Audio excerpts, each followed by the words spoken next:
শ্রাবণ মাসের তৃতীয় সোমবার অবশ্যই মহাদেবকে নিবেদন করুন এই ফুল এবং এই শস্যটি। দেখবেন আপনাদের সকল মনের ইচ্ছে অবশ্যই পূরণ করেছেন দেবাদিদেব মহাদেব। নমস্কার বন্ধুরা, আমার চ্যানেলের নতুন আরেকটা ভিডিও দেখার জন্য আপনাদের সকলকে অনেক অনেক স্বাগত। তো বন্ধুরা, আশা করি আপনারা সকলেই খুব ভালো আছেন। তো বন্ধুরা, চলছে শ্রাবণ মাস, আর দেখতে দেখতে শ্রাবণ মাসে দুটো সোমবার চলে গিয়েছে এবং তৃতীয় সোমবার আপনারা কিভাবে পুজো করবেন সেই নিয়ে আজকের ভিডিওটি হতে চলেছে। তো চলুন বন্ধুরা, বেশি দেরি না করে ভিডিওটি শুরু করা যাক। ভগবান শিবের আরাধনা বা উপাসনা করার জন্য শ্রাবণ মাস খুব শুভ এবং এটি মহেশ্বরের প্রিয় মাস বলে বিশ্বাস করা হয়। এই শ্রাবণ মাসকে শিবের মাস বলেও মনে করা হয়। হিন্দু ধর্মাবলম্বীদের কাছে শ্রাবণ মাস হলো সবথেকে পবিত্র মাস। শ্রাবণ মাসের প্রতিটি সোমবারের মাহাত্ম্য অধিক। বিশ্বাস করা হয় যে শ্রাবণ মাসের সোমবারগুলো সৌভাগ্য ও পূর্ণ অর্জনের জন্য উপযুক্ত। তাই এই মাসে প্রতিটি সোমবার শিবের ব্রত পালন করেন হিন্দু ধর্মাবলম্বীরা। অনেকেই মনে করেন শ্রাবণ মাসের প্রতিটি সোমবার শিবের পুজো করলে সকল মনের ইচ্ছে পূরণ হয়। তাই রীতি অনুযায়ী প্রতি সোমবার অনেকেই শিব পুজো করে থাকেন।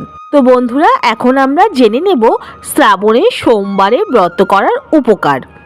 মাতা পার্বতী ভগবান শিবকে তার স্বামী হিসেবে পাওয়ার জন্য শ্রাবণ মাসে উপবাস থেকে ব্রত পালন করে ভোলেনাথকে সন্তুষ্ট করেছিলেন।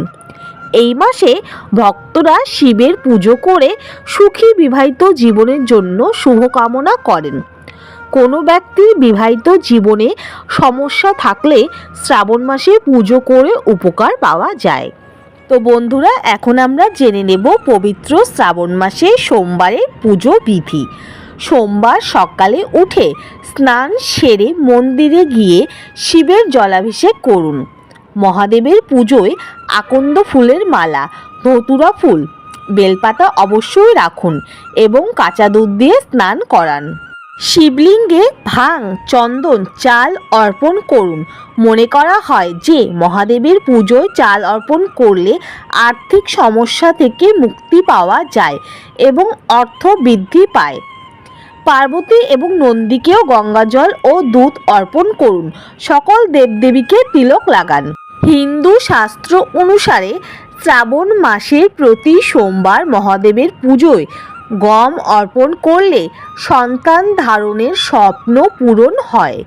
প্রতি সোমবার উপোস করে শিব মন্ত্র জপ করলে দ্বন্দ্ব বিদেশ থেকে মুক্তি পাওয়া যায়। মহাদেবের পুজোর সময় জপ অর্পণ করলে জীবনে অনেক দুর্ঘটনার হাত থেকে মুক্তি পাওয়া যায়। জীবনে সুখ শান্তি ফিরে আসে। প্রদীপ ও ধূপ জ্বালিয়ে প্রথমে গণেশের আরতি করুন, তারপর দেবাদিদেব মহাদেবের আরতি করুন। মহাদেবকে তিল অর্পণ করে মহামৃত্যুঞ্জয় মন্ত্র উচ্চারণ করলে দ্রুত সুফল পাওয়া যায় এবং শরীর থেকে সমস্ত রোগ নিরাময় হয়। মনের ইচ্ছে পূরণ করার জন্য শ্রাবণের প্রতি সোমবার মহাদেবকে 5 রকমের ফল নিবেদন করা হয়। অনেকে আবার 1 রকম বা 3 রকমের ফল নিবেদন করেন। মহাদেবকে সন্তুষ্ট করতে শ্রাবণ মাসে মহাদেবের প্রিয় গাজাও নিবেদন করা হয়।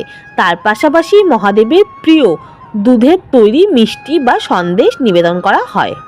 জীবনের সমস্ত বাধা থেকে মুক্তি পেতে ভগবান শিবকে সবুজ মুগ ডাল অর্পণ করতে পারেন। এছাড়াও জীবনে সমস্ত রকম বাধা বিপত্তি কাটানোর জন্য শ্রাবণ মাসের সোমবারে মহাদেবকে দূর্বা অর্পণ করবেন, যার ফলে আপনারা দীর্ঘজীবী লাভ করবেন। এই পবিত্র শ্রাবণ মাসে শিবলিঙ্গে সাদা বা নীল রঙের পদ্মফুল অর্পণ করা শুভ বলে মনে করা হয়।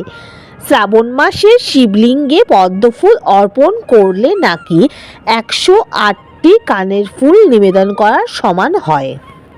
জল দুধ দিয়ে অভিষেক করার পাশাপাশি আপনারা মহাদেবকে পঞ্চামৃত দিয়ে অভিষেক করাতে পারেন। সবার শেষে ঘিয়ের প্রদীপ এবং কর্পূর দিয়ে আরতি করবেন।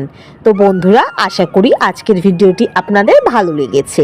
এই পবিত্র শ্রাবণ মাসে মহাদেবকে সন্তুষ্ট করতে নিজ সাধ্য মতন মহাদেবের পুজো করুন। দেবাদিদেব মহাদেব কিন্তু অল্পতেই সন্তুষ্ট হন। এত কিছু করা যদি কারো পক্ষে সম্ভব না হয়ে থাকে, শুধুমাত্র বেলপাতা আর জল দিয়েও কিন্তু আপনারা মহাদেবের পুজো করতে পারেন। মহাদেব এতেই খুশি হবেন এবং আপনাদের সকল মনস্কামনা পূর্ণ করবেন। তো আজকের ভিডিওটি এখানেই শেষ করলাম। অন্য একটা ভিডিওতে আপনাদের সাথে আবার দেখা হবে। সবাই খুব ভালো থাকবেন। হরে কৃষ্ণ, রাধে রাধে, ওম নমঃ শিবায়।